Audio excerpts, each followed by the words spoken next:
Hello friends, कैसे हो। आज की इस वीडियो में हम CDR क्या होता है, CDR फाइल किस काम आता है और ये किस सॉफ्टवेयर में ओपन होता है, CDR वर्जन क्या होता है, इन सब चीज़ों के बारे में बात करेंगे। चाहे आप बिगिनर हो, इसके बारे में कुछ भी ना जानते हो, या आप कोरल पे बहुत ज़्यादा दिन से काम करते हो, फिर भी ये वीडियो आपके काम आने वाला है। साथ ही साथ हम बात करेंगे कि ये CDR फाइल किसके लिए बेनिफिट होता है और किसके काम आता है और किसके काम नहीं आता है, CDR का फुल फॉर्म क्या होता है, ये सारी चीज़ें आज की इसी वीडियो में हम जानेंगे। तो चलिए वीडियो को स्टार्ट करते हैं। हेलो फ्रेंड्स, मैं तनवीर अहमद और आप देख रहे हैं ये मेरा चैनल TR बहादुरपुर। सबसे पहले बात कर लेते हैं CDR फाइल होती क्या है। CDR फाइल ये एक सॉफ्टवेयर की फाइल होती है जिस सॉफ्टवेयर का नाम है कोरल ड्रा, जिसमें ये ओपन होती है। यानी अगर कोरल ड्रा सॉफ्टवेयर के अंदर हम कोई भी चीज़ तैयार करते हैं, कोई भी चीज़ बनाते हैं और उसको सेव करते हैं, तो वही फाइल होती है CDR फाइल। अगर आप इंटरनेट से या कहीं से भी CDR फाइल डाउनलोड कर लेते हैं तो उसको ओपन करने के लिए आपके पास कोरल ड्रा का सॉफ्टवेयर होना चाहिए। ये फाइल अक्सर डिजाइनर लोग के काम आने वाली है, यानी जो डिजाइनिंग करते हैं उनके काम आती है। जैसे डिजाइनिंग के बहुत सारे सॉफ्टवेयर होते हैं, फोटोशॉप होता है, एडोब इलस्ट्रेटर होता है, ऐसे ही कोरल ड्रा भी होता है। कुछ लोग तो मोबाइल में ही डिजाइनिंग करते हैं, तो उनके लिए एक अलग एप्लीकेशन होता है, उसकी फाइल को हम PLP बोलते हैं। ऐसे ही फोटोशॉप की फाइल को हम PSD बोलते हैं, इलस्ट्रेटर की फाइल को हम AI बोलते हैं। ऐसे ही EPS एक फाइल होती है जो कि वेक्टर डिजाइनिंग के लिए ही काम आती है। तो इसी तरीके से CDR ये कोरल ड्रा की फाइल का नाम होता है। इसको ओपन करने के लिए आपके पास कोरल ड्रा होना चाहिए। अब बात करते हैं CDR वर्जन की। बहुत बार हमने ऐसा भी देखा है कि CDR वर्जन लिखा होता है, तो ये वर्जन क्या होता है। तो वर्जन हर एक उस चीज़ को कहते हैं जो पहले बनती है, फिर उसके बाद उसको सुधार करके कुछ नया उसमें ऐड किया जाता है, फिर उसके बाद अगर उसमें कुछ और ऐड किया जाता है तो ये उसके वर्जन चेंज होते रहते हैं। हर एक सॉफ्टवेयर का अलग अलग वर्जन होता है। यानी अभी मैं अगर कुछ बना रहा हूं तो उसका वर्जन 1 होगा, फिर इसके बाद मैं उसमें कुछ और चीज़ें ऐड करके उसको दोबारा अपलोड करूंगा तो उसका वर्जन 1.1 या फिर 2 भी हो सकता है या फिर 3 भी हो सकता है। तो इसको बोलते हैं वर्जन।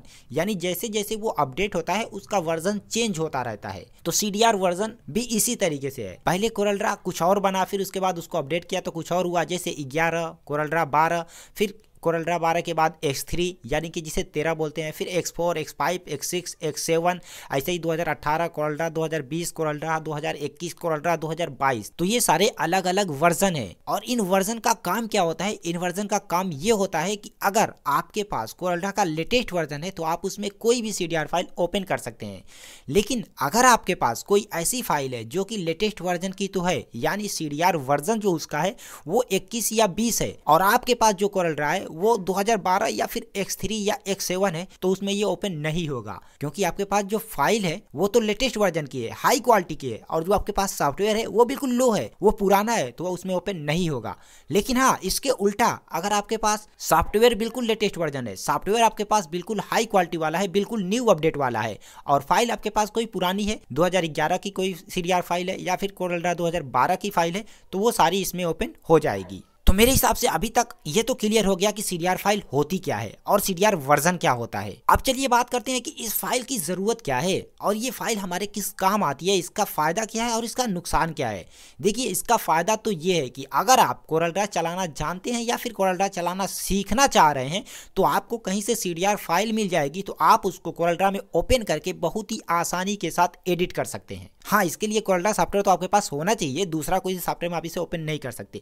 साथ ही साथ अगर आपके पास कोई PDF फाइल भी है तो उसको भी आप कोरल ड्रा में ओपन कर सकते हैं। तो फायदा इसका यही है कि आप CDR फाइल के जरिए अपने टाइम को बचा सकते हैं और उसको आसानी से एडिट कर सकते हैं, या फिर आप चाहें तो उससे आइडिया ले सकते हैं, देख सकते हैं कि इस फाइल में किस तरीके से काम किया गया है। और इसका नुकसान क्या है, इसका नुकसान ये है कि अगर आपके पास CDR फाइल है और आप फोटोशॉप चलाते हैं या फिर कोई दूसरा सॉफ्टवेयर चलाते हैं तो उसमें इस फाइल को आप ओपन नहीं कर पाएंगे। बहुत सारे लोग ऐसे भी हैं जो CDR को मोबाइल में ओपन करना चाहते हैं, तो भाई ये कंप्यूटर की चीजें मोबाइल में ओपन नहीं होगी, ये डिजाइनिंग वालों के लिए है, बिना डिजाइनिंग वालों के लिए नहीं है। अब बात कर लेते हैं कि CDR इसका फुल फॉर्म क्या होता है। अगर आप गूगल पे या कहीं भी CDR का फुल फॉर्म लिखेंगे तो बहुत सारे दूसरे आपको डिटेल मिलते हैं, क्योंकि CDR दूसरी फाइल को भी बोला जाता है ना, शॉर्टकट एक ही चीज का नहीं होता, बहुत सी चीजों का शॉर्टकट एक ही होता है। तो यहाँ पे हम CDR कोरल ड्रा की जो फाइल होती है उसका फुल फॉर्म जानने की कोशिश करेंगे। तो उसके फुल फॉर्म को आप कैरेक्टर डिटेक्शन रिकॉग्नाइजेशन भी बोल सकते हैं। अगर आपको ये वीडियो पसंद आया है और आपके थोड़ा सा भी काम आया है तो लाइक कर देना, और चैनल पे नए हो तो चैनल को सब्सक्राइब कर देना। और अगर इसके अलावा भी CDR के लिए आपके मन में कोई और सवाल है तो आप कमेंट करना ना भूलना। बाकी अगर जानना चाहते हो कि कोरल ड्रा का कौन सा वर्जन किस वक्त बना, यानी कोरल ड्रा की हिस्ट्री के बारे में, तो आप इस वीडियो को ज़रूर देखना।